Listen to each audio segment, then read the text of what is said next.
a bit of a sore throat to the 10th anniversary of the Queen's University of Belfast Literary and Scientific Society. Applause!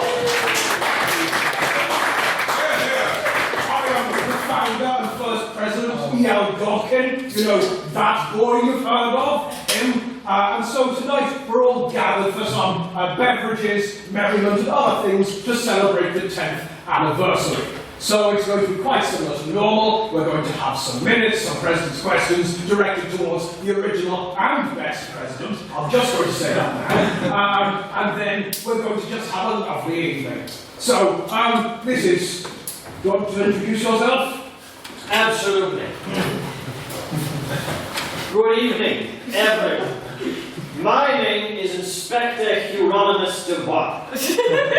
I've been cordially invited here for my expertise in my field and my various work, and I'm very excited to get to know you all from this little island. So, I'm sure we shall all have the opportunity to converse over the course of the evening, and it is a pleasure to meet you all and to meet your beverages. Right, so now that's done. We're going to... That glass is dead. We're going to move on to the reading of the notes. The reading of the notes by Secretary Matthew Bradley. He's back and he's time travelled. So, do you want to hear some minutes? Yeah. I said, do you want to hear some minutes? Yeah. Okay. Just going to check everything's working. Here we go. There we go, that's technology, that's how that works. The 17th ordinary meeting of the 170th session of the Queen's University of Belfast Literary and Scientific Society took place on the 7th of February 2019, was attended by around 30 members. President Dublin opened the meeting with some announcements before some minutes were read. I genuinely can't recall what they were, so they must have been great. The President then opened a round of private members' business, which was started by Irish Times 70 finalist Mr. Conor McGarvey, who asked the House's opinion on Donald Tusk's comment that there is a special place in hell reserved for Brexiters. Mr. Robin McSparrow called out Mr. McConnell for plagiarising a joke from Waterford Whisper News, and it was like, well, awkward in it. Mr. Tom McGuinness rather angrily claimed that Brexiters did not deserve to burn in hell, and would rather see them gunged like the losers on a 90s kids TV show. Mr. Russell also took an interesting approach to the topic, stating that hell should only play host to a particular class of the damned: rock stars, professional chefs, pint men and the like. In other private members' business, Mr. Tom McGuinness brought up the recent Super Bowl and questioned whether it was boring. Mr. Shea Glasgow, citing Einstein's claim that time is relative, stated, I confess I don't really understand what he meant, but feels he understands the statement more after watching the football. Mr. Russell then critiqued the BBC commentator booth, as well as the omnipresence of advertisements, bemoaning the lack of American advertisements on the BBC broadcast. Mr. Tom McGuinness stated that if you're bored, you can stop watching, but Mr. Russell then questioned whether anyone has considered making the sport not bad. Oh, if audio's not working, I'm actually going to win myself with this. But I had audio and it was really... Interesting response. Oh, it's the most interesting response. Here we go. Right, you just listened to me say something about sports, okay? Bollocks.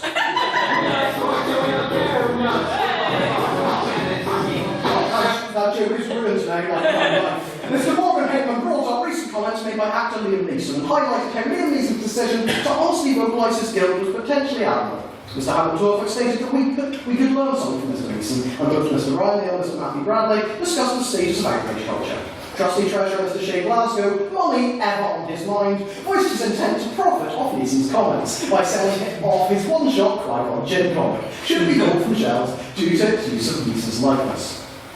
Then it was time for President's questions, which were opened by Miss Lily Better HLM, who asked the President whether he prefers Graham Norton or Terry Wogan. The President claimed to possess no knowledge of who Terry Wogan is, in a revelation so shocking it provoked Pudsey Bear to gouge out his remaining eye.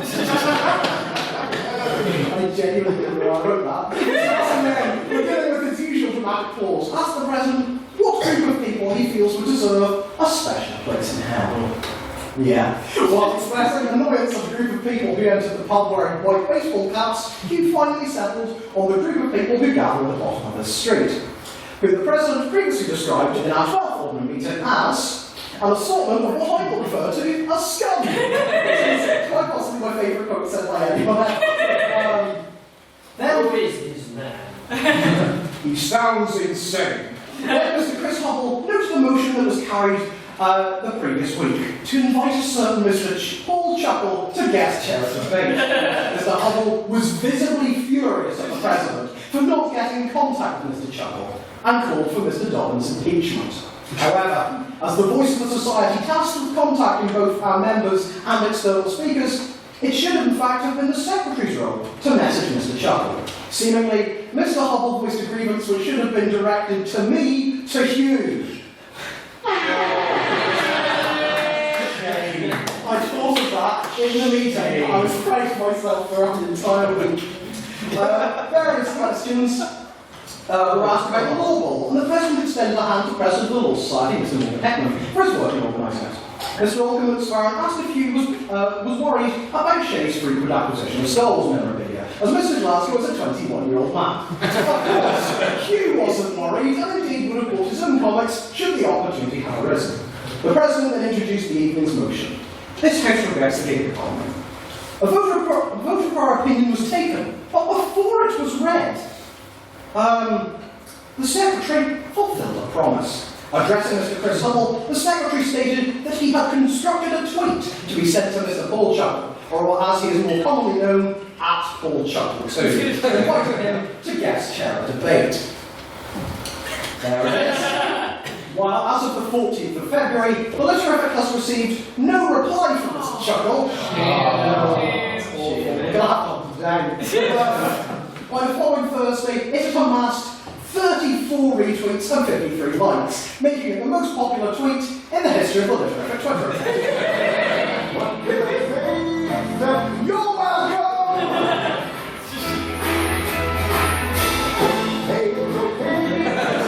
You're welcome! Yeah. That's a good show. It is a good show. After the Secretary accidentally zoomed into a picture of Paul Chuckle's face, our opinion was read back hilarious with 11 eyes, 10 nays and 7 abstentions. Mr. Chris Hubble opened for the proposition, who noted there is nothing new under the sun when it comes to exploitative working arrangements, and claimed that the rise of the gig economy is not a miracle of the free market, rather it denies workers of basic rights. Mr. Hubble stated that a manager's obligations to workers are non-verbal and called the House to think before they buy and to boycott exploitative companies. Mr. Russell then opened for the opposition with a wickety woo, I'm here to talk to you, painting the so-called gig economy as an opportunity for workers to choose the hours they want, and recalled an Uber journey in Manchester that his taxi driver regaled him with details detailing the advantages of self-employment. Mr. Mayor explained the advantages of the gig economy for consumers, highlighting the influence of services such as delivery for our culture. Coolly swigging from his hip flask, Mr. Jack Patton spoke second for the proposition. Mr. Patton claimed that despite the hours being flexible, those working on zero-hour contracts can go weeks without a job, and stated that the gig economy undermines the work of trade unions in protecting workers' rights. Highlighting the lack of sick pay as a key failing of the gig economy, Mr. Patton decried the system as creating insecure working environments and reducing spending on luxury items. Mr. Congal spoke second for the opposition, clarifying to the House that Deliveroo are not grabbing people and sticking them on bikes against their free will, but rather it's their choice to enter jobs with flexible working hours. Presenting the House with the wondrous innovation of being able to sit on the sofa, press Gucci chip, bang, and have some delicious chips delivered to your door by someone on a bicycle, Mr. McConnell stated the gig economy has not only offered employment, but furthered our options as consumers. Mr. Kingod Manor concluded for the proposition, examining how the Literific works on the top secret Matthew Bryson gig economy. Mr. Manor emphasised the distinction between gig and the gig economy. Actually adding the gig economy. Mr. Manor rather eloquently claimed that freedom is not free, and further declared that flexibility and freedom require money. Noting that these jobs are generally not great, Mr. Manor explored the ways in which the gig economy creates unstable employment. Mr. Ryan Neal concluded for the opposition, stating that there is no evidence that the gig economy replaces normal work. Mr. Neal questioned whether the gig economy was responsible for weakening trade unions, stating that the gig economy means you're not shackled to a single desk or company. Mr. Neal concluded by saying that while those who work as part of the gig economy have less protection, that is counterbalanced by the freedom they provide. Questions were heard from Mr. J. Kieran, Mr. Gillian Fulton, Mr. Morgan Hickman, Mr. Carl Craig, Mr. Tom McGuinness. A binding vote was taken on a motion which read 15 ayes, 5 nays and 6 abstentions, resulting in a conclusive win for the proposition. May I take the minutes as read?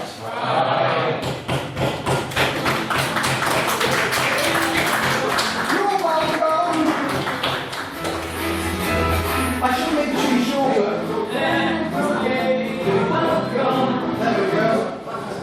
So, yes, we're back in 1860, mother flippers. Pretty such hard language. I'm the first president, I'll do what that.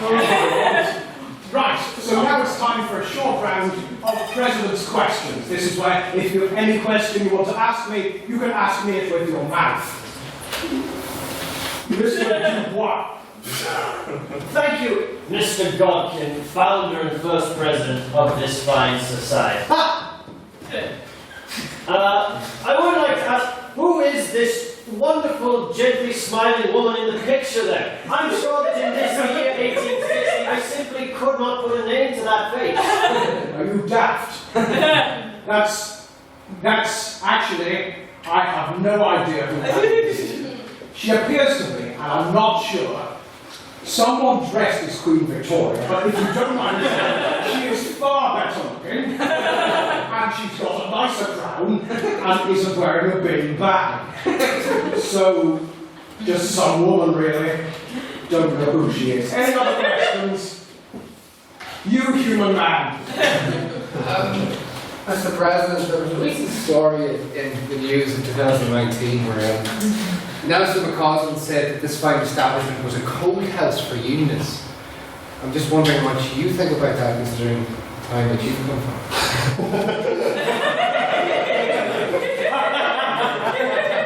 2019? Have you blown the opium? Jesus Christ! I don't know of any time-traveling people, and if I did, I wouldn't be asking them questions like that. You, Colonel Man. Hurry up.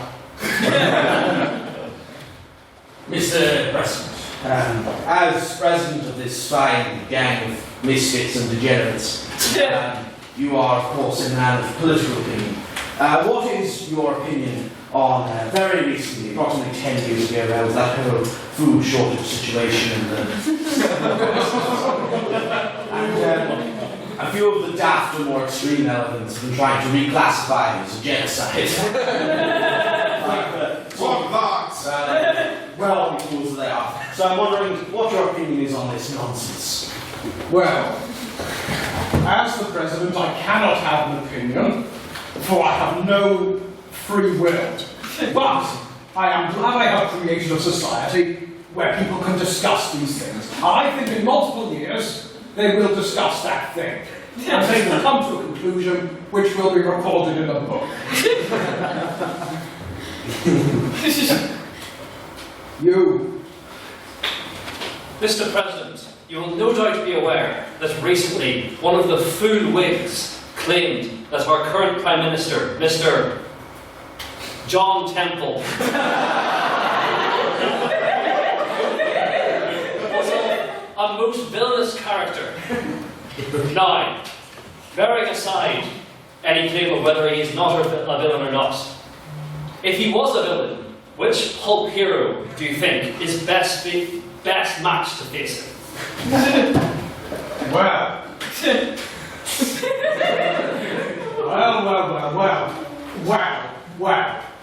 Well. I know of no such pulp heroes. I've read some books, a lot of them I wrote, but one of my favourite books is quite old now. You may know it, it's called The Canterbury Tales, and I quite like the knight, the boy with the sword, to attack him, because very few of the other characters have swords. What do you say to that, Mr. Windthistle MP? Why are you asking him? Personally, I think if you're dealing with somebody and you just get the machine gun set up and you sort of rattle the bushes until they run out and then just... There you have it. Anyone else? Okay. 1860s, Tom. General English bastard here. I would like to ask the President what his thoughts are on the Treaty of Zurich, including the Austro-Sardinian War, and the prospects of the unification of Italy, and what impacts that might have on the continent of Europe. I'm not going to lie. I've been travelling around Europe from about 1860. I think at the beginning of this year. I think I'll stop in 1862. Because I think by then I'll have seen everything, i.e. everything that's conquered. But I've avoided that, or I haven't listened. And quite frankly, I've already forgotten what your question is. So I will move on. They are just Italians, it isn't really any bother. They make pizza. And if there's anything I like, it's the bacon. Thank you, Mr. President, sir. I have heard news recently about, it's actually too strong, my throat here. Too strong. I've heard news recently about a new ideology which has been formed in Germany, one which ruins our way of life. They're talking about even abolishing slavery and the like, but this is called some sort of communism, where everyone is supposedly equal. What are your opinions on this? Everyone being equal. But I can't have an opinion, as I said. And again, I have forgotten what you asked, because this is good shit. But yes, I don't trust many things, and I'm not sure I trust that. Thank you. One more. The curly boy. Mr. President, what do you think about the New World? I hear they need some editors in the New World. Would you venture across the sea?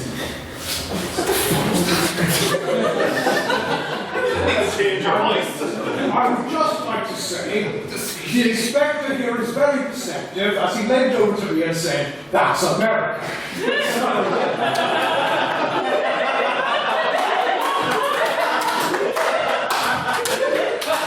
I know of such a country.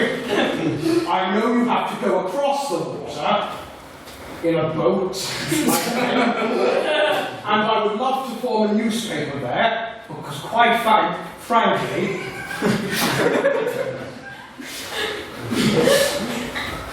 we've lost it. I think it would be great, and I want to go to this new nation, and I'll call the paper The Nation after the nation. So when people go, "I'm in a nation," it's like, what do I read? I read The Nation. People can write articles and stuff. Point of clarification. What?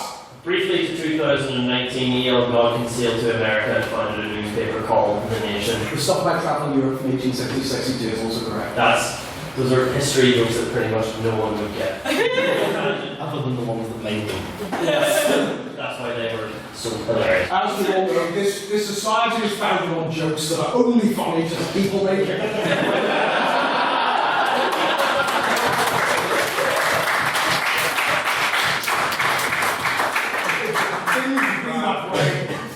For a long time, at least until the 60s, then a gap, and then like 2011, no one knows what I'm talking about. Read the history page on our, I've heard the word website. Read that with your eyes, you pointy man. Mr. President, as I understand that, we actually are doing things. I just travelled from Armagh today, which... Your man. the current road took about 3 days. I'm sure Mr. President is a proud Irishman. I haven't researched it that much. I'm proud Irishman safe from the Union. I'm just wondering what the prospects... I hear some rumours of separation of North and South. What is the President's opinion on that? It'll only be a Can't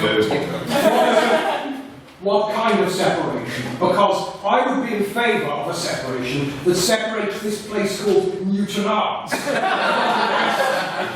even the rest of the country, just the rest of the world. Because I was there recently, and I was in a local eatery, and somebody commented on my weight. I knew it not at this time, but I wanted to punch her in the face. And there was a big tower on top of the hill, and I was like, if you make another comment on my weight, I will jump one lot. Yes, so we will separate the island into Newton Arts and the good bit. I think that will about do it. You look really sad waving at me, but I'm sorry. This is the 1800s. You cannot live out your dreams. So it falls to me to introduce these fine guests. We have there. You could call him a guest if you want. So, this man, as you might have noticed, the more perceptive among you is also this man. Right? He owns this place. He is Ellie Kingod. Now, that doesn't mean his first name is Ellie. It's L.E. Kingod. And that is good.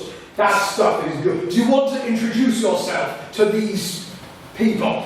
I'm Lauren Kingod. This is my house. That's my unfortunate son.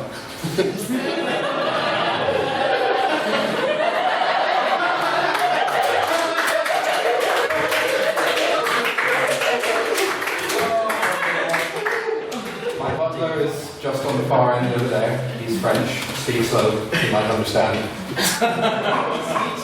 And remembering my son exists, he filled me with such depression. Listen to him. He's talking about how his son makes him depressed. Keep talking. He's filled me with such depression that I no longer wish to speak. Okay. Well, I'm not going to let you speak yet. Mr. Colonel MP Man, with Mr. Windthistle. Yes. Talk about yourself and your face. Yes, Colonel Gregorius Windthistle. I've been the MP of this constituency for the past 35 years, mainly because he's the only one allowed to vote.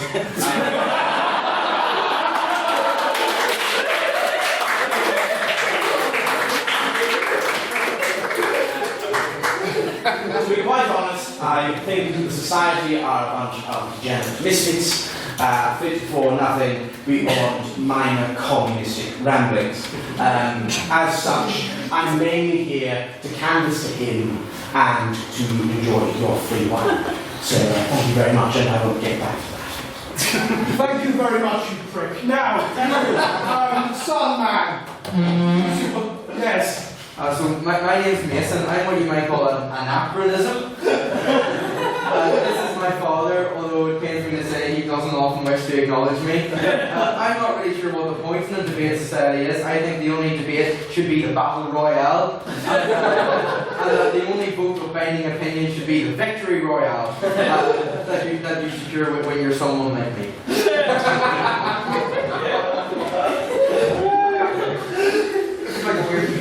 Look at you sitting there looking all sad. Introduce yourself. The hell? Monsieur, madame, I hope you're enjoying your drinks. I have squeezed them myself from my metal leg. It will possibly come up later, I do not know. Enjoying your time here. It has been 30 years I have served this man after coming over from France, so I hope you enjoy your night tonight. Wow. What a wonderful man, and a definitely not dubious or culturally insensitive accent.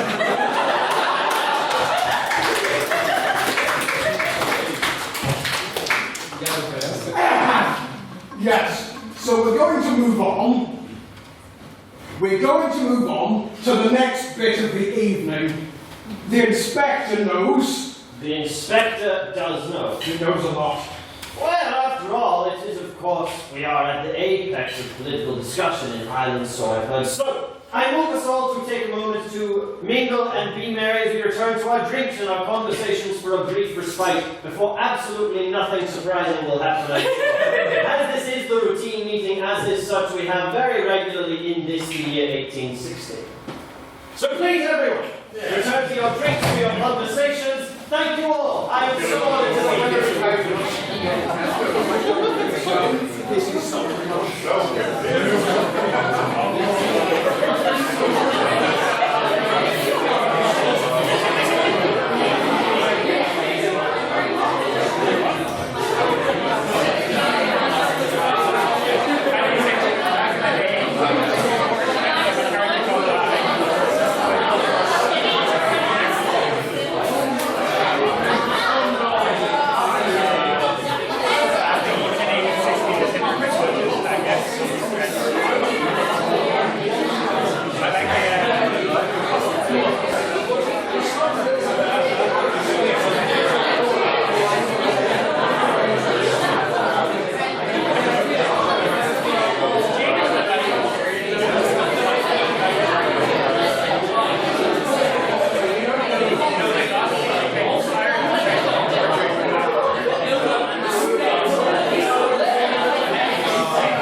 go. It's probably a shit doctor. The man is dead. Oh! He's dead. Lawrence Egbert Kingod, patron of this manor, has died. And that means someone in this room is a murderer. That's it, heart attack. Are we sure it's Which means we have a mystery on our hands. Where the hell did you get those? Elementary, my dear God. That's a topical cultural reference. There can only be one explanation. This man has been murdered. And that means there is a murderer in this room. And I know who it was. It was you! No, I love my father. Or it was you! I have no reason to do so. I don't comprehend at all. Or it was you! Oh, sure, no, me. I would never. It was the year, listen to them. Hey, you want to take your father, you want this. Boy, I do not like you. Quiet, I shall not have this discontent. Sorry. Take your seats. You are now suspects of this improvised court. And we, being on the court, he won't have He moves! My God!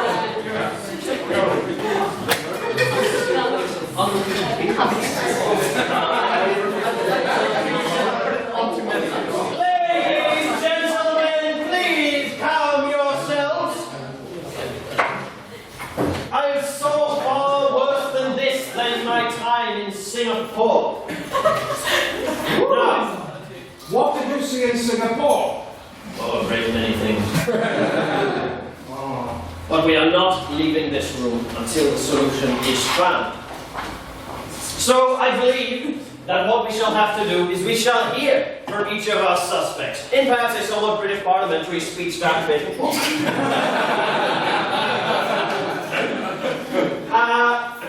And then we shall, given the society we live on, perhaps have a democratic vote of aye, nay, or abstention on who we believe the murderer is. Now, before we call up the first witness, I'd bring us all, if you will allow me, dear Goddy, to direct the proceeding. Shall move firstly to a prior opinion vote. And Mr. Kingod, are you capable of raising your hand? I shall allow you to vote as well. One thing, I do not have a writing implement, so I'm going to go over here and look for one in my satchel.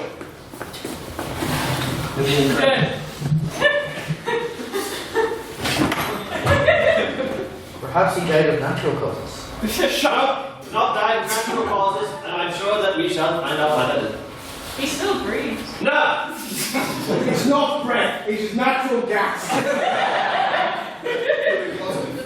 It is the yoke of hatred for his son that he's used from his dying breaths. I don't want him to take it because he's definitely dead. In all the scales you said it's his son. It is a spiritual reaction. He calls us from the afterlife for his hatred of the boy. No! As I was saying, we take the vote on who we believe. You yourselves, you have been mingling with the guests. So you yourselves should know the various chagrins that also were had to this man. So, if you believe that the murder was committed by his son, Mr. Mason Kingod, please raise your hand for us.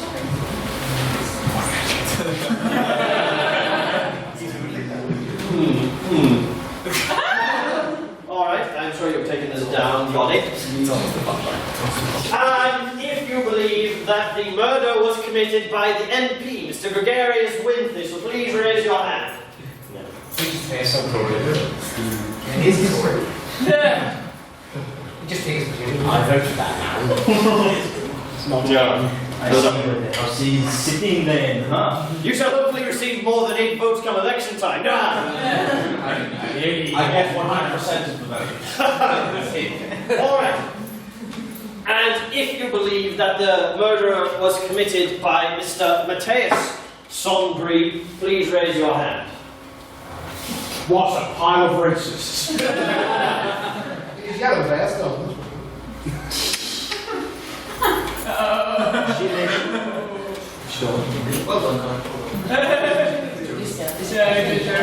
Well, Johnny, what do the peons say?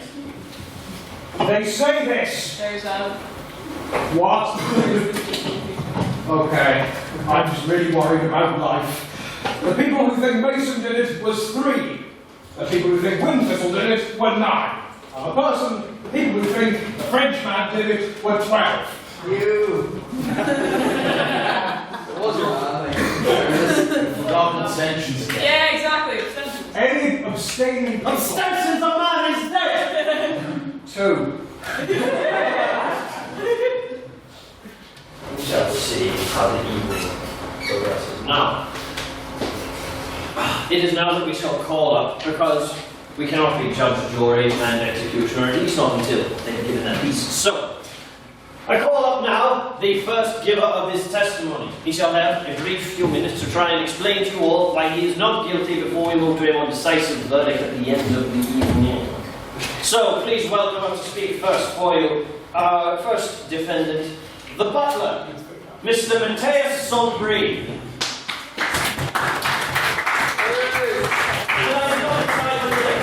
Information in this format, so we'll just roll with it. No, carry on. Ladies and gentlemen, I could not have done this. I am heartbroken. I love this man. He was like a father to me, except I was not an arrogant twat like his. Now, let me tell you the story of my life. I was born a poor man in France, as you can tell by my beautiful accent. Now, as a child of only 4, I was in what you English would call a vicious horse and cart accident. Now, due to the war in France, we do not actually have horses. And because of the war, we do not actually have carts either. In fact, we only use French people. So what happened was there was a lot of French people carrying another French person, praying onto other French people. And what happened is, one of these men were very large, you know? And they fell on my leg. And this was broken. And so obviously, in France, we are the leaders of medical science. They had to chop my leg off. There was no cure. So, I currently have a metal leg, which is how the story goes. Now, soon after, I'm an old man, if you cannot tell. I don't actually know how old, but I'm poor. But when I was around 18, the Napoleonic War started, and I decided to join.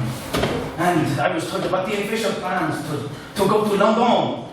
And so I decided to swim away with my metal leg. And through my metal leg, I would outmaneuver the British fleet. But unfortunately, I would arrive on the shores of Dover. And I was the only one there.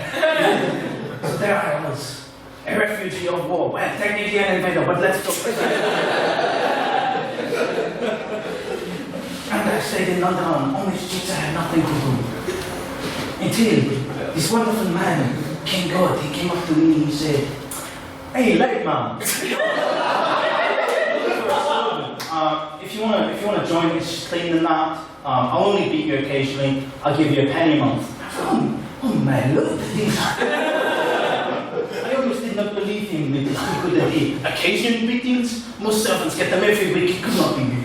But then he showed me this house, and ladies and gentlemen, I fell in love. I have loved this house. I have loved it for 30 years. I clean, I cook, I have provided your drinks using my metal leg. I get the orange or the Sprite tree. I put it in between my legs. Shush! With the glass underwards. It is.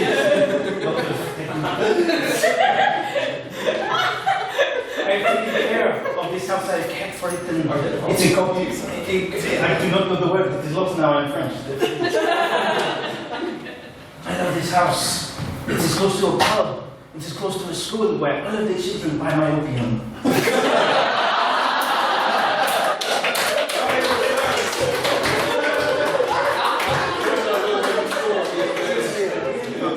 I'm very upset at this. Sorry.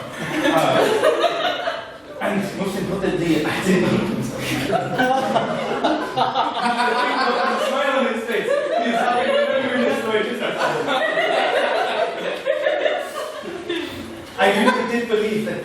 leg, no one would take me in.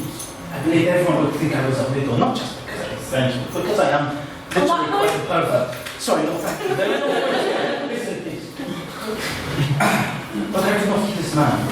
His wondrous smile, his beautiful face, and hoo-la-la, that body. Monsieur, I could not have killed him, but I know who did. It was one of these debaters. Let me tell you, sir, in the first 20 years of this house, I loved it. It was fantastic. Took care of the gardens, raised this child as much as I could. Give me an accent, I have been here a long time. We used to have world leaders, great artists, and wild bodies. But then this Literific started. Let me tell you, it has been nothing but trouble. The terrible. All these people are discussing issues. It will not last, Monsieur. Let me tell you, in 20 years we will have no problems anymore. The communism will take over as a But all these people, they try and one-up each other. You can see by the way they talk to me, Monsieur, they are arrogant. They talk down to people. They have no morals. I have taken care of this house, these people for years. Yet these people, they have everything given to them. Why should they be nice? Monsieur, this is the only home I have known since the last home I was in. And the man who gave it to me, Mr. Kingod, I am indebted to. I love this house, and he loved this house as much as I did. And to ruin him and kill him would be to ruin this beautiful house I love so much. So I could not have done it. Thank you, ladies and gentlemen.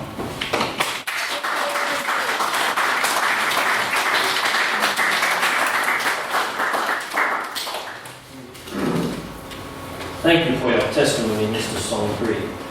Now, we shall move on to things before this brandy gets to me. But first, my deductive senses scope out a clue. Clues which may have to be found at regular intervals between people speaking in order to answer the mystery. We inspect here the corpse of Mr. Kingod. And what do we see? What did we see him with all evening? This! Cinnamon and raisin bagel. Now, ladies and gentlemen,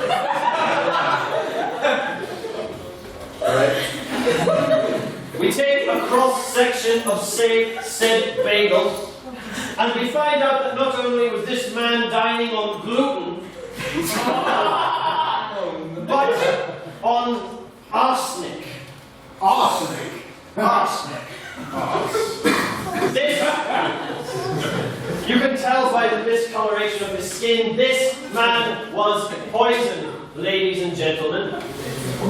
We have our murder weapon, and it was poison. Whoever killed this man had access to the manor's foodstuffs. Whoever killed this man had some knowledge to bake this and to put the poison into it. Now, these are the factors that we must be thinking of as we move forward. We now move swiftly on to the second testimony of the wealthiest man in the room, Stephen excluded. Please welcome up your local MP, the Colonel Gregorius Windthistle. Hurrah! Thank you. Thank you. I, unlike our man of lower stature here, shall keep my explanation brief as to why it was wholly impossible for me to have murdered Mr. Kingod. But first, my life story. You see, when I was a boy, I had big dreams. Big dreams of moving away from the city and becoming an artist. These dreams were promptly dashed when Father hit me with a stick until I stopped. But after many years in St. Jerome's Cooking College, I moved on and joined the military. Now, of course, Uncle was a general, so within 2 weeks, I was a colonel. It gave me purpose, gave me discipline, but most importantly, it gave me a sense of honour. And that is why, after all those years in the poison division, I moved forward and realised that murder is wrong. And that I would never commit it. And so sure, I consider this society to be a band of illiterate nimwits who question government policy and boo me when I show up at public events. Sure, I would like nothing more than to see Mr. Kingod dead, and to see his manor fall out of use, and finally be returned to a bastion of civilization. But you see, I did not kill Mr. Kingod, because as I've said, murder is wrong. It's quite simple, really. In the position I am, if I wanted to kill an Irishman, I wouldn't have to go to all that trouble. I'd just hop on my horse and head down round Sligo. There's nothing there.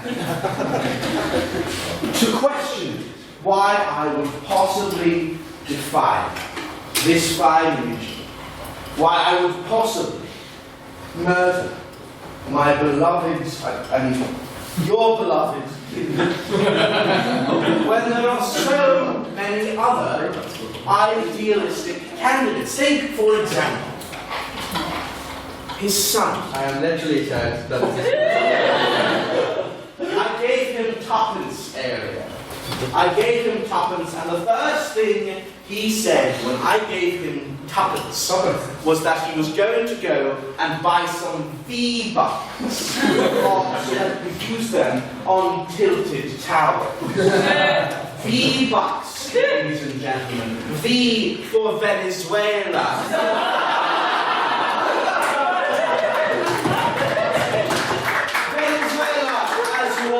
Being the world's #1 exporter of arsenic.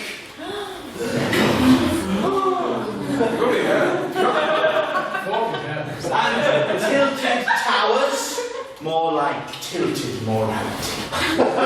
Tilted away from the light of God, which I espouse towards you.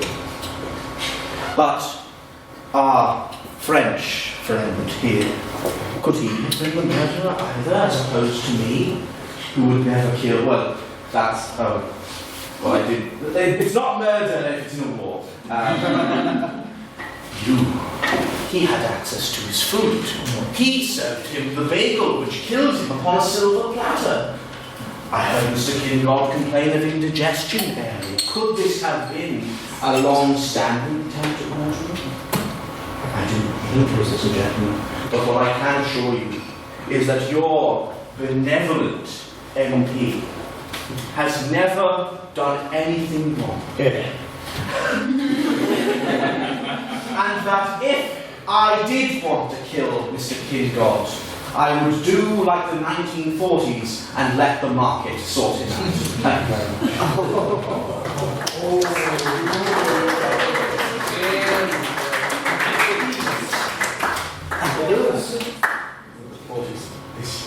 There are multiple 40s now. Mr. Windthistle, might I remind you of your own trial? And might I say you are truly despicable. I am. Sure you weren't affected by this vandalism. Now, shall move swiftly onwards to the next testimony and our next most likely candidate. Are there the sins to the father at play here? We shall find out as I welcome up to give his testimony the son, Mr. Mason Kingod. Is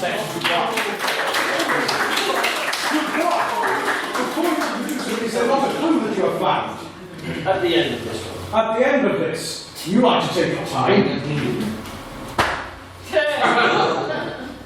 friends, Literific, countrymen, lend me your ears. I come not to praise my late father, because in complete fairness, he was an asshole. But to bury the old fucker.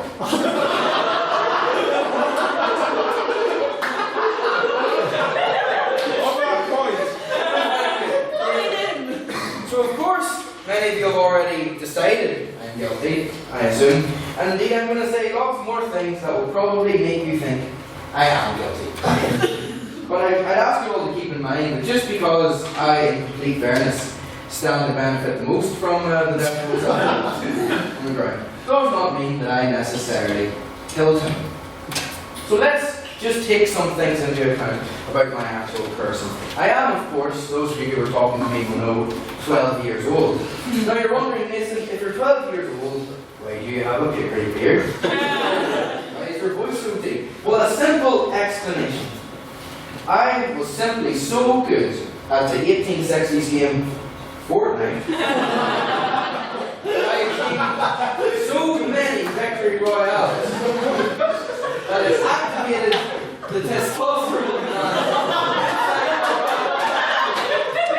filling me with testosterone and giving me this appearance and this outfit. Rest assured, I am only 12 years old. And ask yourself, could any 12-year-old child commit fratricide?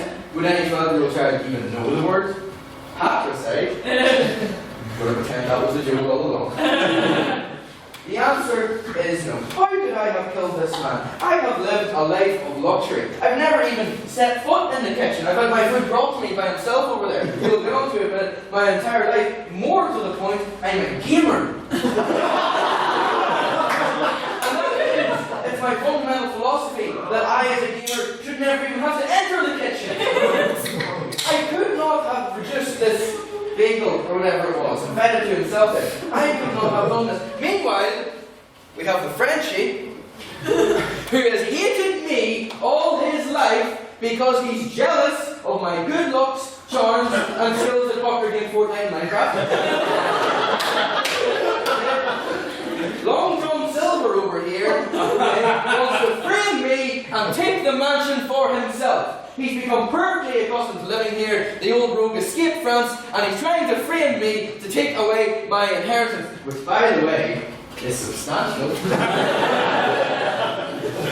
textile empire owned by my late father, Kingod, would of course come into my possession upon his death, and fuck you, Matthias. It's not coming into your possession now. But if you're not convinced that the butler, who by the way has been making those baked goods his entire life, would do it, and in fact he's French, by the way, then we should turn our minds to Colonel Imperialism over here, Mr. Gregory Windthistle. So Sir Gregory MP would have you believe he is not a murderer. Well, might we ask all of the Zulus that you massacred when you were in South Africa of late whether or not you're a murderer? Well, should we ask the young Irelanders, Sir Windthistle, whether or not you are a murderer? This man is a cold-blooded killer. I'm not sure of the reason he would have to kill my father, all of the fact he's a cold-blooded killer, but I assure you he is. A question for me. On that point, was he just in South Africa killing Zulus? Because as you might be aware, the Zulu War won't take place for another 19 years. Is this just a murderous rampage in South Africa? Well, you'll recall that the hit video game Fortnite will also not be invented in 2017. So I think we have to take this whole affair with a grain of salt. I would just like to beg you all, please, I'm just a small boy. All I want to do is help the low gang win against T-Series. All I want to do is buy my V-Bucks, which by the way do not stand for Venezuelan whatever, okay? It's a perfectly legitimate currency, okay? It's held up against the United States dollar. There's a gold reserve in it. There's gold reserves in the time period I come from. Okay? I'm an honest man. All I want to do is help the low gang defeat T-Series and get victory royales. I did not kill my dad.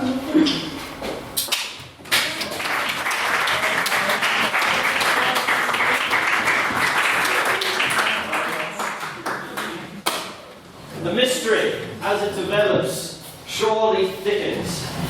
It is now as vast as the alcohol content in a bottle of Henry Weston's vintage cider. Now, I have discovered, upon closer inspection of the corpse, the existence of another clue. This shall, yes, be within his pocket. Oh god. Is this pocket of this? Yes, Yes, give me a minute. Expecting. What does it say? We have gotten one step closer to the advent of solving this mystery. This is clearly a note left by the murderer. It is not in Mr. Kingod's handwriting. Whoever is the one who killed him is what left this.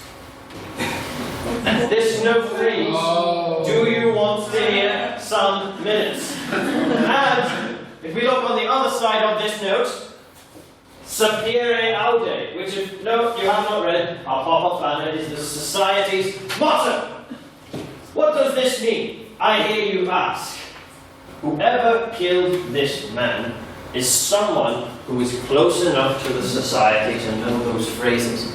Phrases which are held secret by only its most upper echelons. Someone with access to the Society's archives, or someone who would be close enough to Mr. Kingod to access the private information that only he and a few select others know. It surely does fit. But we are close now to discovering who is the murderer. But to do so, I call upon a testimony from Mr. Kingod himself. What? What? Yes! I draw upon my experience in Kyoto to call upon the ancient magics. Jesus Christ. That we shall, for this evening, bring Kingod back to life so that he may tell us of the surrounding circumstances and give us a better idea. I now recite the ancient incantation that shall return him to this world. You will wait behind me, shall you will wait behind me,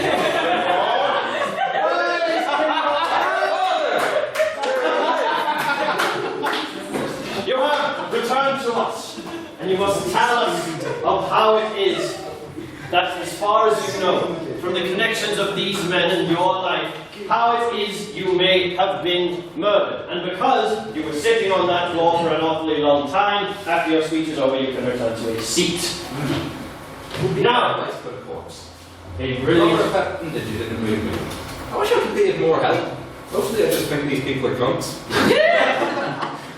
Oh, you're a good lad. But he probably killed me. He did have access to the bagels. I'll add that, yeah, I was in talks with the Colonel about, like, selling the mansion. I was kind of thinking about moving away. Sir, what about my opium trade?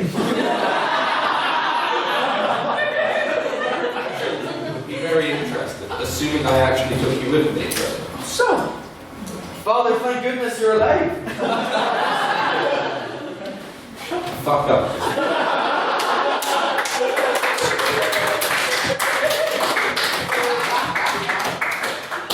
Naturally, I just want to say he killed me. I don't think he's capable of it because he's just too fucking stupid. But legitimately, I just want to see him hang. So yeah, that's all I have to offer. Bye. That's why it's so special inheritance back, everyone. Very interesting. That was some supreme supernatural bullshit you pulled. What do we glean from what we have learned from Mr. Kingod? Anyone? Mr. McSparrow, what do you glean from what we've heard here? You're clearly a fan of the Jackie Chan. I wonder how many got that reference. I'm glad that it didn't fall completely there. No, I cannot have interventions or responses to interventions. That would be most unorthodox if this was 2019, which it is not. No, it's not. But what we learn is that Kingod hated everyone, or that everyone had a reason to hate him. And in these revelations will bring us one step closer to the mystery. We are, of course, running much shorter on time than usual, which was expected and planned. So, it actually was. Mr. Hickman, give us your keys. What is it you have there?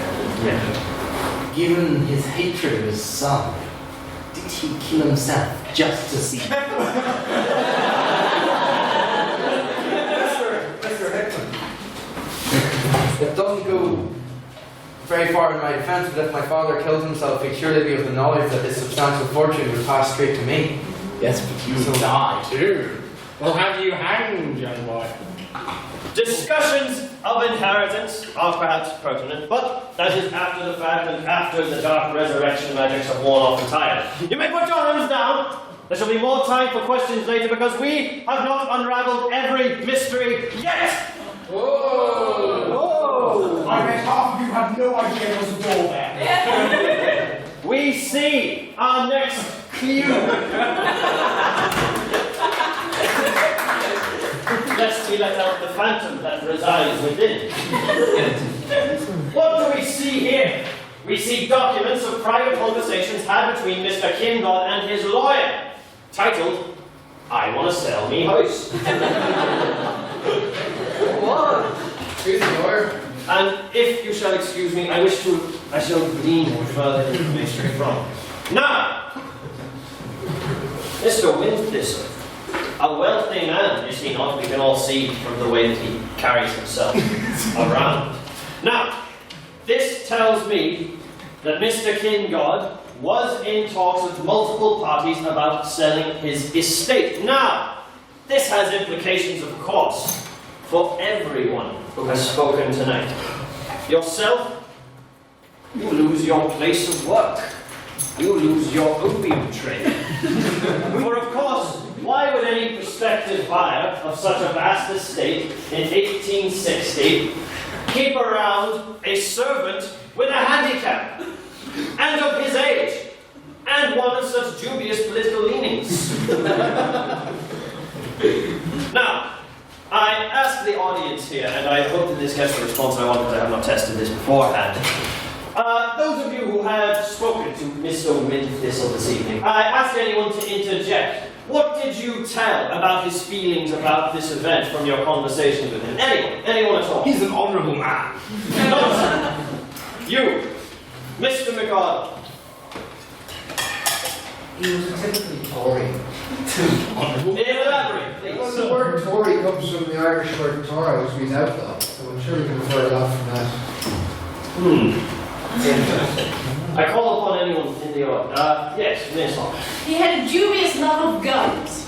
A dubious love of guns. And I'm sure that Mr. Windthistle absolutely would not know about the population of foxes that roam this estate. Some of the largest Instead of foxes, as in an orange mammal.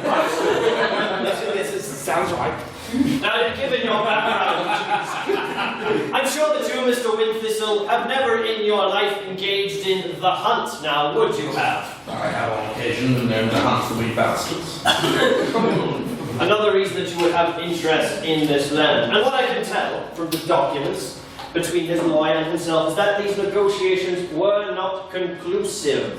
And in fact, that he was in conversation, as you may have known from snooping around this evening, this could have led you to a murder, that he was in talks to sell this land to your rivals from the Americas who were planning to plant a state here. I'm sure you would have known nothing about that.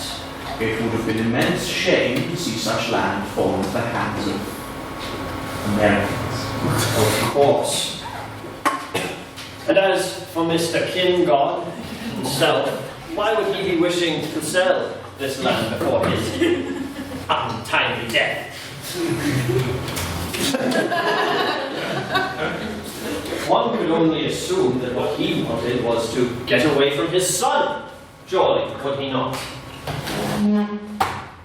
I could not have known what that letter said because I can't read.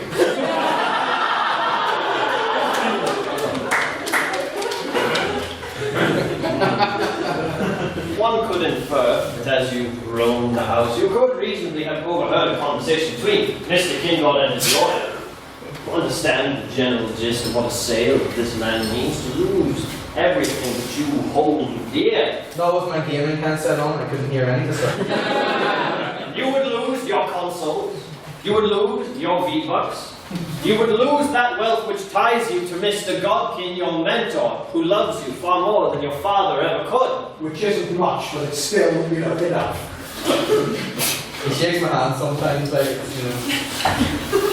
you know. So you see, there is involvement in all parties here. And as we uncover these clues, it only thickens. I have, of course, exempted myself from these discussions, quite rightly so. Why? Do you wish to contest that claim? It's just like you're finding these clues with an alarming regularity.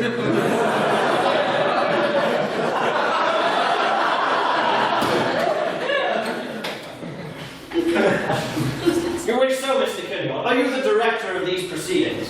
Have you travelled the world as I have and learned the secrets of deduction? I've travelled on the battle bus.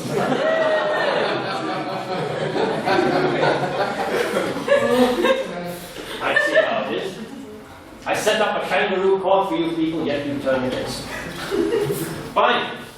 If I am to become a witness in my own trial, let the people say so. If you wish to hear my own testimony, raise your hand, otherwise I shall gloss the subject over. Interesting.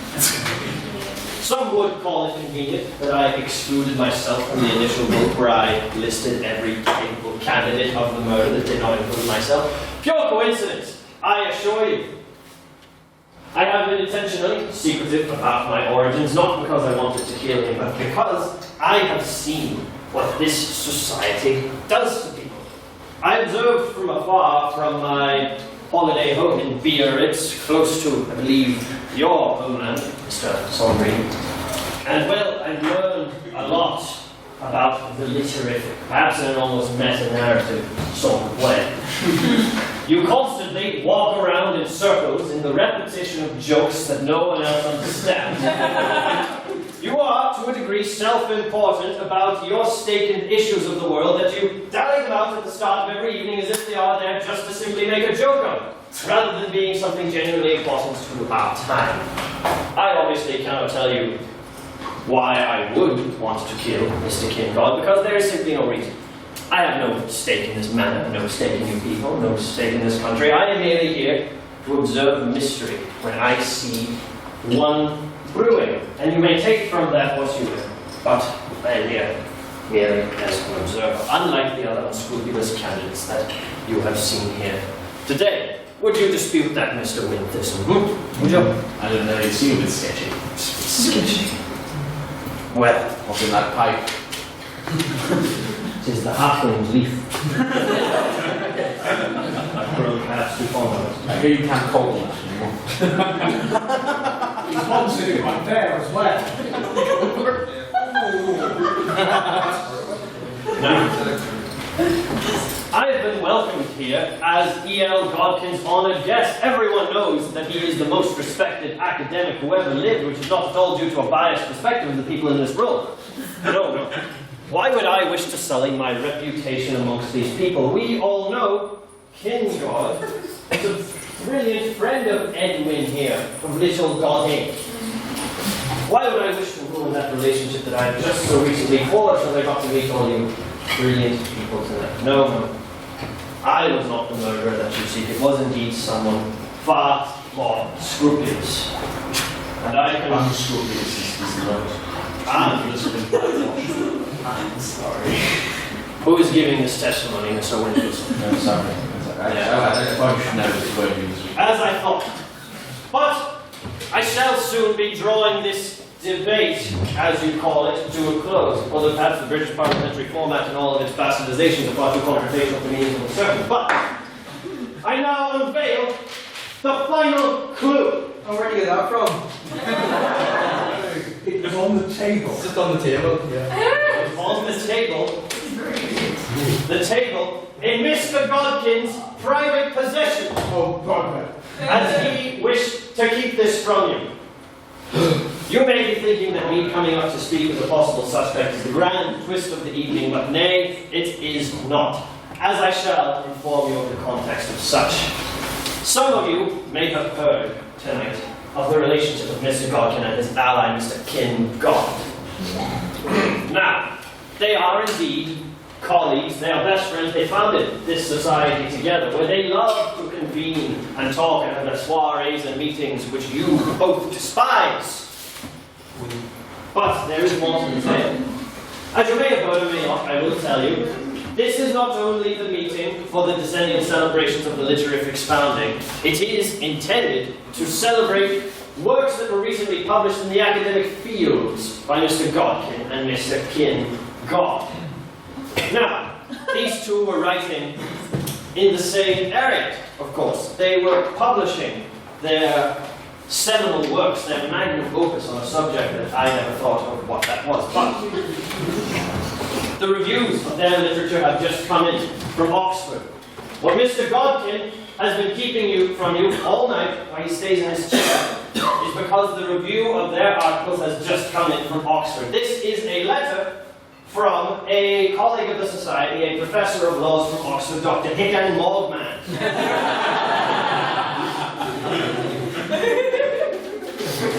And what does this letter say?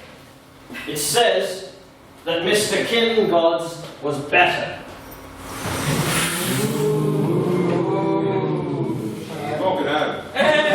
And he knew, before anyone else, that Mr. Kingod's works were better received than his own. So, I now please, if you will allow this next twist, call upon the founder of your society that you oh so believe in your poorly written constitution and even more poorly executed principles, to come up and to give his testimony.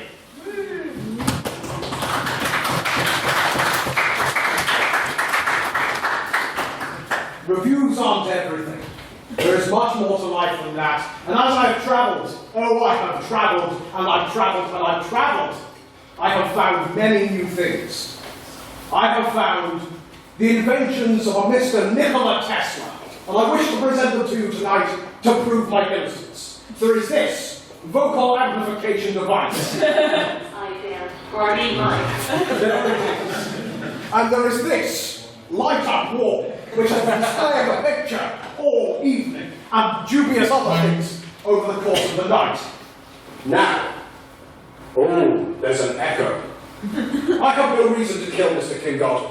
In academia, you know that there will always be someone better than you. And yes, I despise the thought of anyone better than me, because let's be honest, there isn't.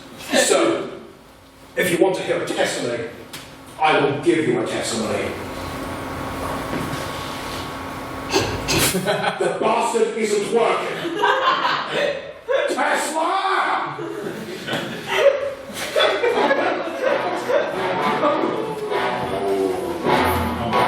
Hello friends, my name is Godkin. That is Celestial Society. I'm from my Wikipedia, you can tell I'm more than a meme. But the reason they're told to be suspicious of me.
Spectacular.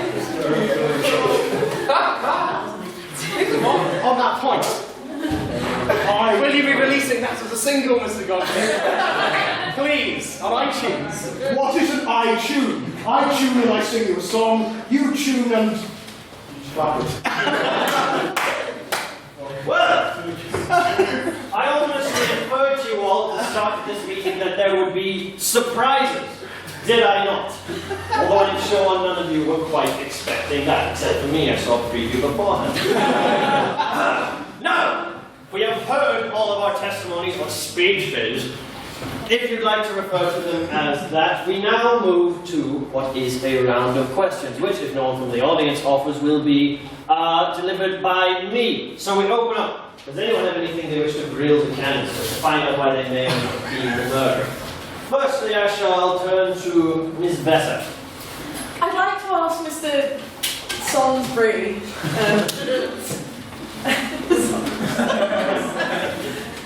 Is there a Mr. Salisbury? I am Mr. Sombrero.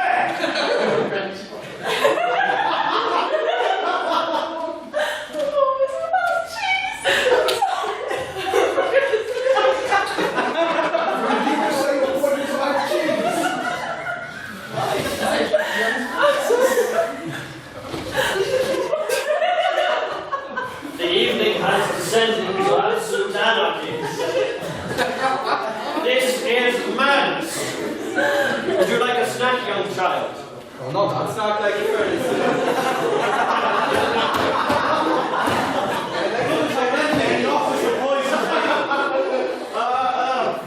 Of course. We move on to our next question, which I shall take from Mr. Harry. Thank you. Could the son, that delivered boy up there, could you please expand on what was the contents of the will and what exactly was the gain from his dear father's timely death? What is your inheritance, Mr. Kingod? Well, part one of my inheritance is all just have to look around you to this absolutely tempting mansion. The glow up light wall and all that crap. That's part one. My father also owned a large textile business. He actually had this shirt custom made for me. So I will inherit all of that as well. Because of the laws of primogeniture back then. Even if he doesn't want to give it to me, which he doesn't, because he's deeply ashamed of me, I will still get his entire estate. So I have all of that to gain and more. Essentially, infinite detox. So, you tell me that if your father was to die, as he has, then you stand to gain everything that he was about to sell. Well, yeah, but if someone, if I was to rob the Bank of England and steal all the money, I'd be very rich. But I'm not going to rob the Bank of England. Do you know what I mean? Yeah. I would stand to gain from both those scenarios. The Bank of England, the acts of you have surely operated wonders for this town. I shall move to. You are a mess, so.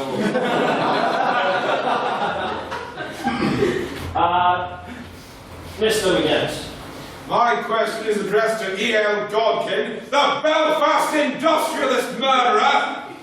What do you have to say to the following three pieces of evidence? The fact that the victim died eating a cinnamon and raisin bagel, known favoured food of presidents of the literary and scientific society. The fact that the victim had a piece of paper upon which was inscribed the motto of the Literary and Scientific Society, and finally, the fact that the same piece of paper carried the words, "Do you want to hear some minutes?" Known catchphrase of characters played by esteemed character actor Mr. Matthew Bradley, to whom you bear a striking resemblance. Just wait 1 second.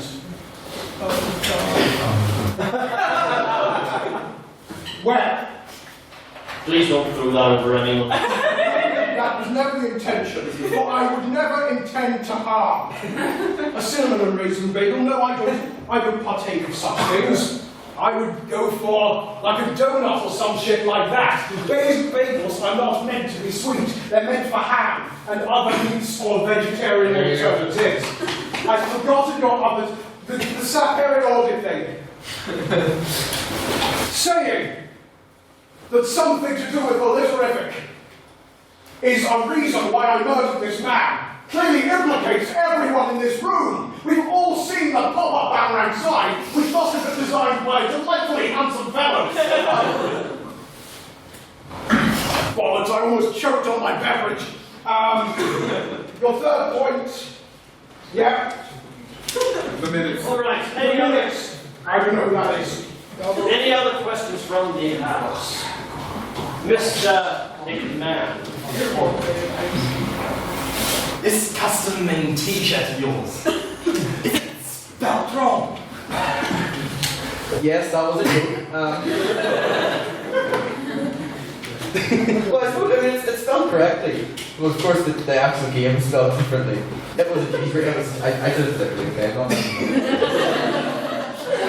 mean, I had to cut out 2 extra letters for it. I mean, the factory workers did, obviously not me.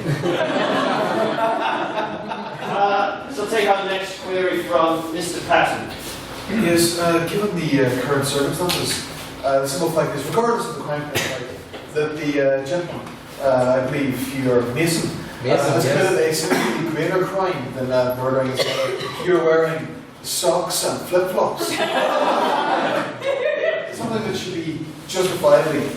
Will you come to the front of the room and display your My father's textile factory is you know, at the head of the curve. So I've got these innovations. I actually wanted to get Crocs, but no one sells Crocs anymore. Yeah, I've got these lovely sandals and these socks with an image of what I assume will be a popular video game character in the future. So yeah. I'll go next to Miss Holmes. A question again for Mason. So I'll just not sit down. I'm so sorry, but I was wondering whether or not you're selling some merch. Can I buy merch? Merch? Yeah. I don't. Is this a joke? I don't understand. I don't understand. Merchandise. Merchandise? What? Like YouTuber you. Oh yeah. No, obviously, you know, smash that like and subscribe button.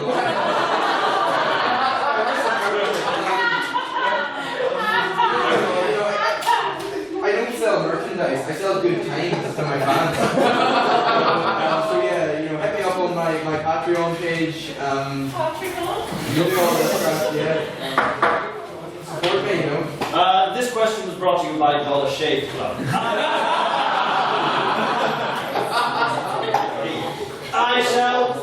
Any questions that are not for Mr. Mason Kingod? Mr. McCall. I have a question for Mr. Cross-Office. I think you're all very racist. Your accent's very suspicious. It's like Borat twin was like Banger. I wonder perhaps you're not from France as you sort of pretend.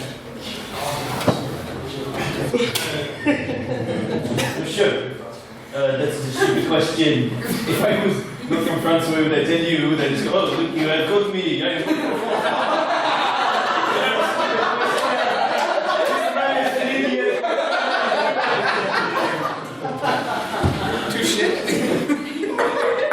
Order in the room, please. So take a question next.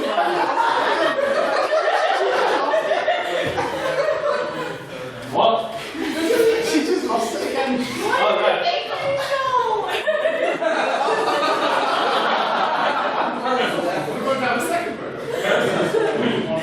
Please. It was during the time that I spent in Indonesia, I undertook a special religious spiritual training that immunized my stomach from all common poisons. Well, that germ's been on the floor for 20 minutes. Now, I'll take our next question from the audience. Mr. Donegan.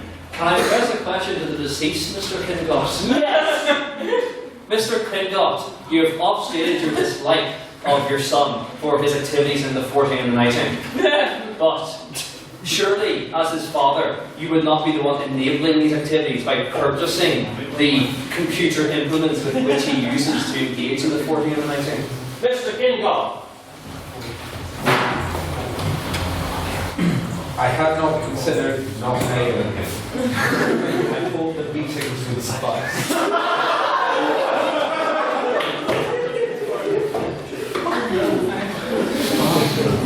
There's a twist just sitting here. Silence in the room, please. We are here in an orderly and civilized fashion. Now, Mr. McSparrow. This is to garlic breath over there. So got free self opium, don't you? Is there any chance you can get a score tonight? That is not pertinent to the investigation, but you can still respond. Sure. I do not know what you are talking about, but if you meet me outside the balcony, It'll be very nice to have a comic book deal by a certain future member of the society. Now, any other fighting? Miss Vetter. Mr. Right? There's a couple of things I'd like to highlight to the House tonight, and a couple of pieces of evidence that have been brought to our attention that I think are very pertinent in the investigation. So firstly, at one point it was mentioned that if Mason were to be deceased, you would inherit everything. Somebody mentioned that at one point, and I don't know who. Which leads me to believe that with the fact that you have so much access to everybody, and you were aware of the affair that Mr. Whitefeather and Mr. Kin were having.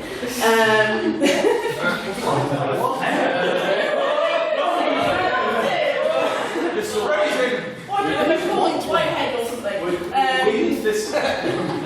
Whitehead is just my policy on, like,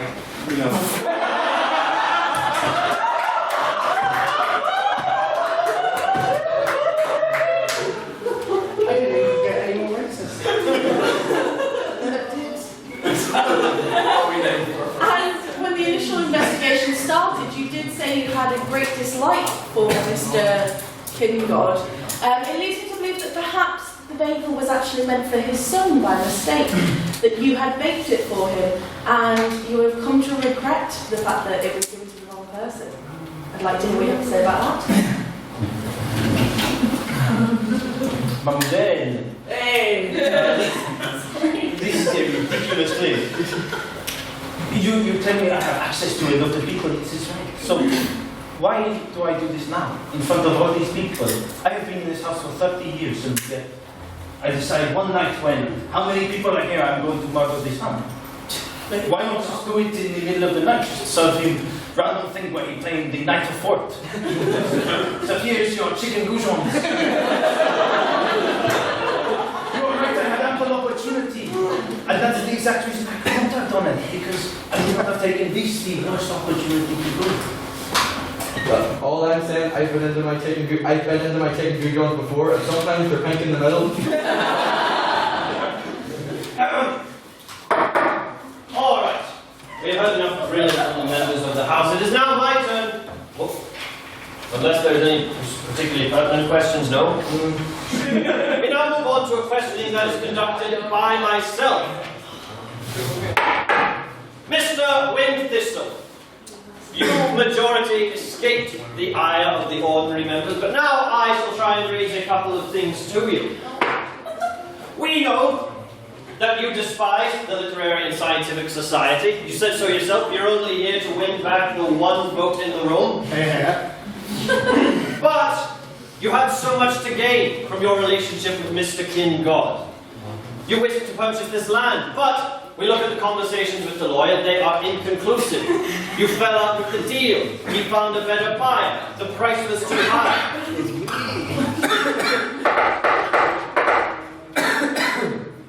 Why, hold on. And you had yet a great desire from it, but it was made explicitly clear you were not going to get it through those means. You wish to have this land no longer used for ideas that could question the government. Dr. Hughronymous' letter that we received states that the papers they both published criticized some government policy. You obviously would want to put a swift end to it. And if you could not do so by having his land, you could do so by having his life. Yes. As well as all of the other benefits you would enjoy from having this vast estate, as we so clearly knew you wanted. How would you respond?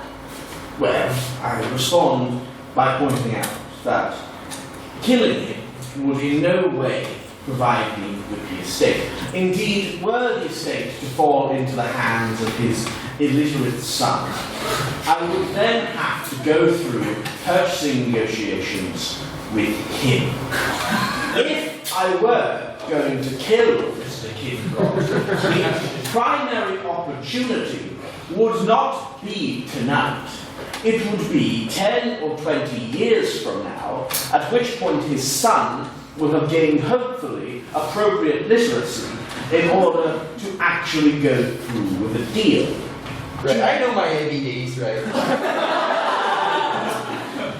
I was there when you sent the stencil to the factory to get that shirt made. I saw that you had misspelt it, but decided not to correct you because I thought it was funny. Because he's a murderer. So, you're asking, did I have reason to kill Mr. Kingod? Yeah, maybe a little bit. But did I do it? No. As hopefully is illustrated by the superiorly larger quantity of evidence that points towards everyone else, and the fact that the questions people have been asking have been specifically directed to everybody but me, because they know I didn't kill the bastard. Here. Now, Mr. Sonbury, let us move on to you. Let us see. Now, what would you respond to the very pertinent point that we've brought up several times tonight, that you are, of course, the cook? Are you not the one who is best poised to produce that bagel? And indeed, surely you would not, under your watch, have let anyone else enter the kitchen, and therefore no one else would have been in any position to produce it. Monsieur, I would like to point out that I do not actually know what the bagel is. I'm from France. I only know croissant and brioche. I do not know this bagel thing. It is weird to me. And to talk about on my watch, I do not have a watch. Servant. I do not know. I am an old man. I don't want to. I don't know how to finish that sentence in English.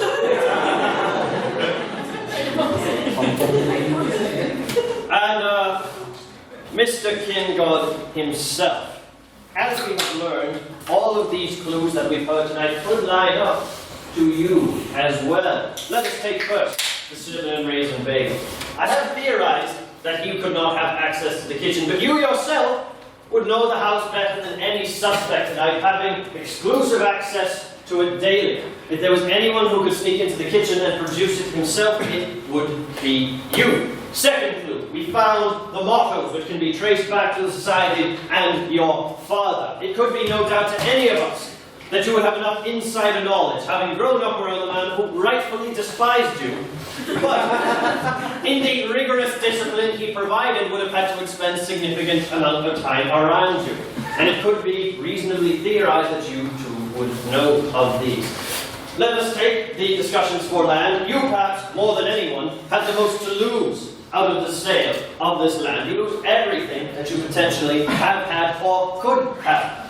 And, of course, the final piece of evidence, the letter about the publication by Mr. Kingod and Mr. Godkin, which they wrote about, of course, is contravening government policy, we know, but more chiefly, the reception was that what was academically written by your father on the same subject was better received by than that of the founder, Mr. Godkin. Now, we know that Mr. Godkin, in place of an not absent, but hateful father figure, was your ticket to academic success and stardom, where you could, get all of your subscribers on your Twitch.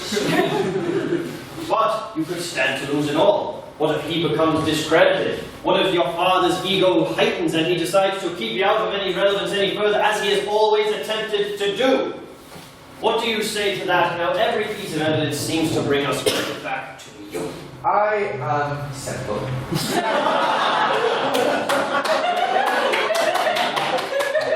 I didn't understand a word that he just said. I can't concoct great schemes, especially against dear old Papa here. I just want to sit down and play my video games in peace. Okay, now let's just examine. I am a 12-year-old boy. You all allowed this man to come into my house where my father has quite literally dropped dead in front of me. And instead of offering me support, a cup of tea and being like, "Are you alright, son?" He's like, "Alright, we found the murderer, it's obviously you." Let's all just think about Yeah, sure, you can question me. You alright? Am I alright? Well, yeah, when I'm a gamer, of course I'm alright. Alright! Who is your question directed to? You, good sir. Fucking hell. So you said earlier that you went through some religious tribal inauguration. You developed an immunity to all poison, particularly arsenic. You have proceeded to eat all bar one crumb of the just like you ate to the killer, which you're the only person immune to. And just come there. Therefore, it seems that you have actually hidden any evidence that could possibly be the killer yourself. That and you've suddenly appeared at a dark, misty, mysterious house in Moors with a clearly fake British accent to be a detective who then this is a character currently in the imagination of Arthur Conan Doyle. This all seems too suspicious. That was a very long question. The member makes a cogent point in drawing my connection to the murder weapon, but I can assure you I am here simply as a observer. Quiet! The lot of you! I was brought here by Mr. Godkin because of my world-renowned skills, my penchant for deduction. I am not here to kill this man. I have outlined for you that there is a reasonable motive for everyone in this room except for myself. You can indeed draw material connections between myself and the reasons for which he has died, but I simply possess no things. When I am done here, I shall return to Munich and regale my friends there with this tale, but there is nothing beyond that. I have no stake in this, and indeed, I have far more to lose from supposed prosecution. I make my living off of attending bougie soirees across the globe. This could potentially end all of that. No. I am mysterious because I am secretly lonely. That's relatable. But no material connection to this murder exists. Thank you. Mr. Manning, you shall offer the final question of tonight. To whom do you direct? Mr. Godkin, To did you invite our detective friend tonight? Why did you know that detective skills would be needed on an innocent party evening such as this? That's my part. If I committed the murder, why would I invite a detective? That is the most stupid plan I have ever heard. Also, look at him there. He's a top bloke. Look at him pouring his orange drink into his little cup and not even filling the cup. It's because he's a legend. He's a mad lad. You can't blame him. He's the sort of guy that loves a party. Mr. Dubois, what do you think of this? What do you think of that? That's pure mad, so it is. It's pure mad! So it is! That's why I invite him, because he's a top bloke! And he gives me drugs sometimes.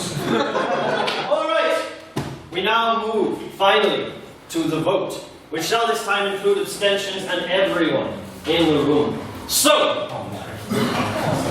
please get ready to... Not everyone in the room, just the people with names. Sorry to get you all excited there. Alright! Now, all those of you who believe the murder was committed by Mr. Mason Kingod, raise your hands!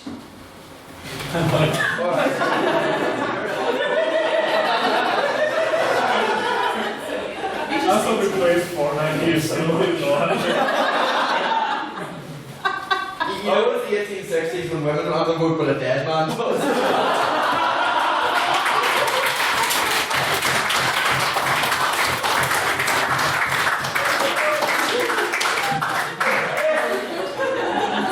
If you believe the murder was committed by Colonel Gregorius Windthistle, please raise your hand. Shame on you. You're a Tory.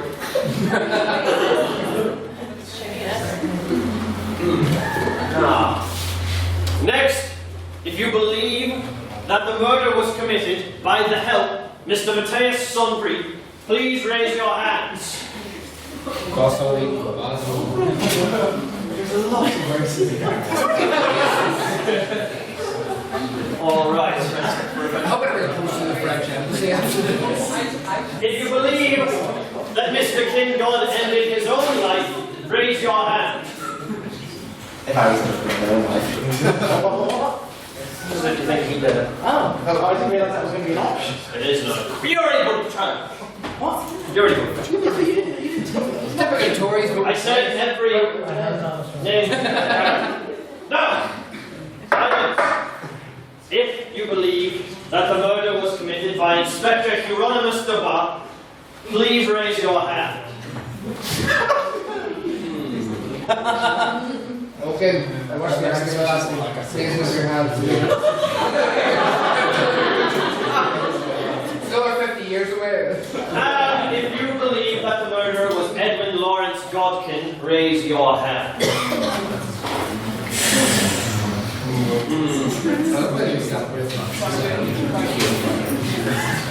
Finally, if you wish to abstain, raise your hand. Shame on Jim. All right.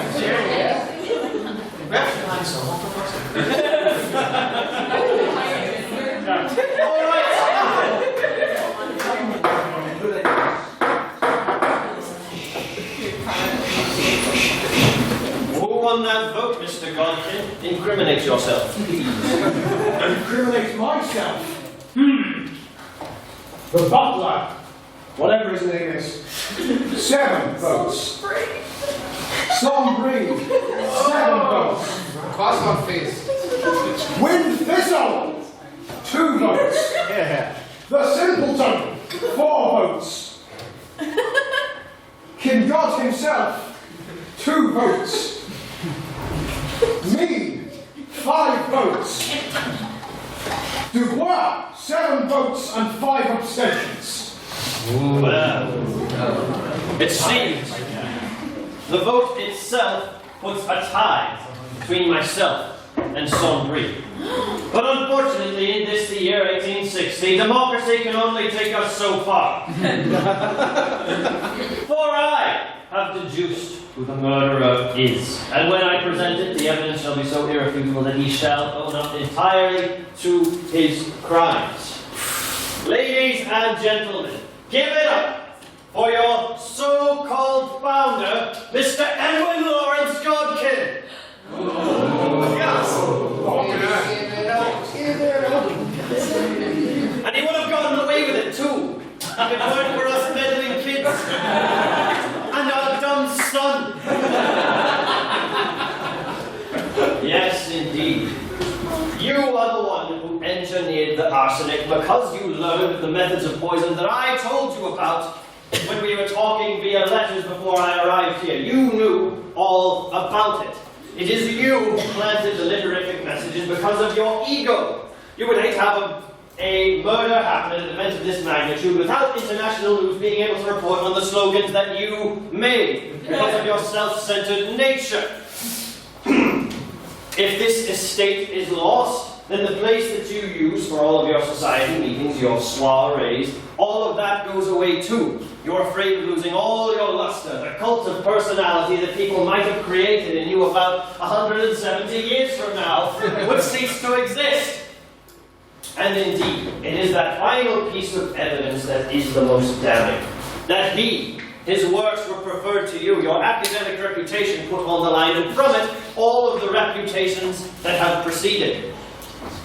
I came here with a different purpose, one that I did not reveal my true, mysterious origins and the reason I was here. For you have been lied to. You have been lied to not only in 1860, but you have been lied to in 2019. Because we have discovered on historical record, Edwin Lawrence Godkin did not found the Literary and Scientific Society. This is presented as a truth he cannot deny. He was the Society's first president, but he did not found it, a fact that has haunted his ego ever since. And the murder of Kingod could unearth this fact. So what he wanted to do was to get rid of his rival and continue the status quo as it was, but continue to elevate him to a status beyond the lie he actually lives. What do you say to that, Mr. Godkin? It is all true. I was not the founder. Indeed, I I was just sort of in the room. And the person who says fucking hell is saying it quite a lot. And you'll be saying it a lot more. Yes.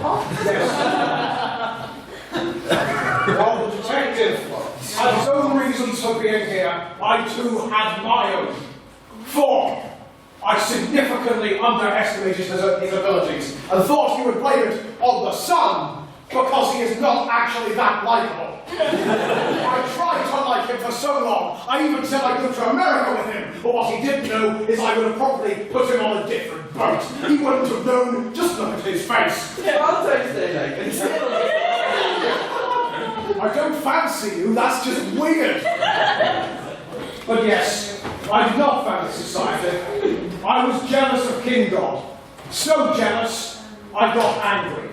But I wanted you to all know that I'm a top bloke. It's not as if I made a song and dance about it. I played fun for a great society. But that is true. But what are you going to do now? Moving forward with this information in your heads. And the thing I tell you is nothing. Yes, I murdered him, but let's be honest, that doesn't matter. If it wasn't me, it would have been him. Or him. If he could try, he probably would. And he, I don't know. But this is a secret that society will hold for too long. So let it be known, E.L. Godkin did not found the Literary and Scientific Society. I think it was a man called Peter. Thank you. Peter what? I don't know. Are you serious? Is this This is serious. Have we all been lied to? Like, he was the first president, and if you look on the plaque in the black and white hall, made in my honour, it says the first president of the Literary and Scientific Society. So some bloke just founded it. Yeah. It wasn't some bloke. Where was Peter from? Like Armagh? Come on, no literary. Because it is not one person that makes the Literary and Scientific Society.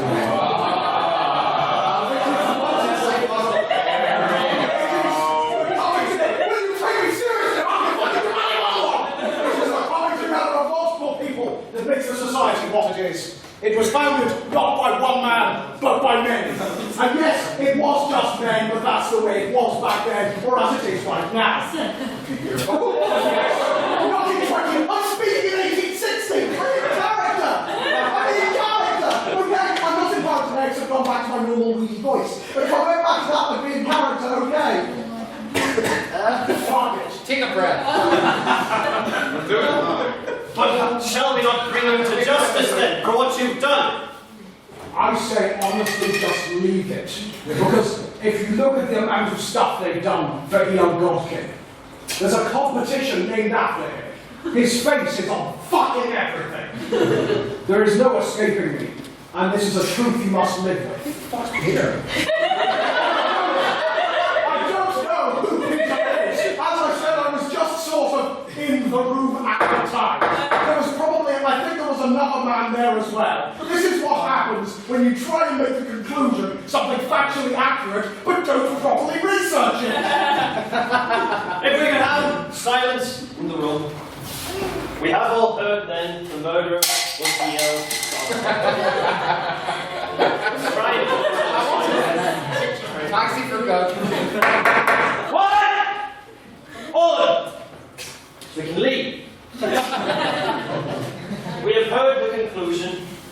It was E.L. Godkin who was the murderer. But we have more to gain from the memory of who we thought he was than the man that we really saw. So, this secret, it shall be taken to the graves, his murder of Mr. Kingod, and we shall adjourn this meeting until we meet again. Thank you. This meeting is by me hereby adjourned.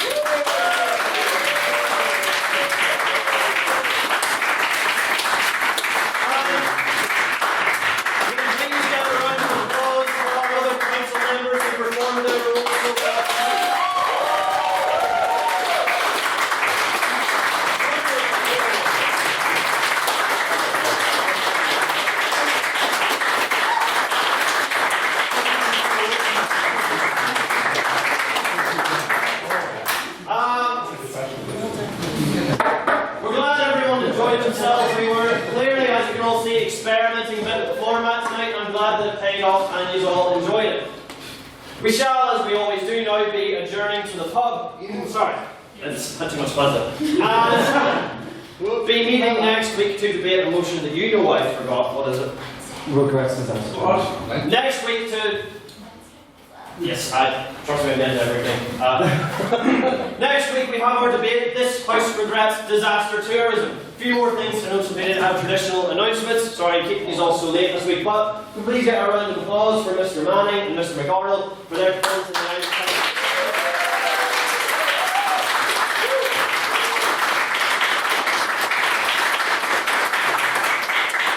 We got all the way to the semi-final, which is a fantastic achievement. As well as which, next Wednesday we have a special event on in association with Rabbit. Yep. It's our Drunk Lectures event, which is where we're going to be.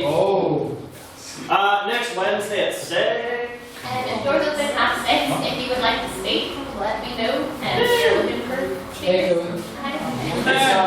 It's that time and place. Not time. Please, I'm trying to explain this and get us all out. At time next Wednesday, so please be there, and if you wish to speak, do tell Chloe. Otherwise, just show up. There's drink offers on, and we'll have a great time listening to the great people that we all know and give speeches. I believe that covers everything. As I said, I was very glad to be throwing this on tonight, and glad you all enjoyed it, and I'll hopefully see you all at the bar. Thank you.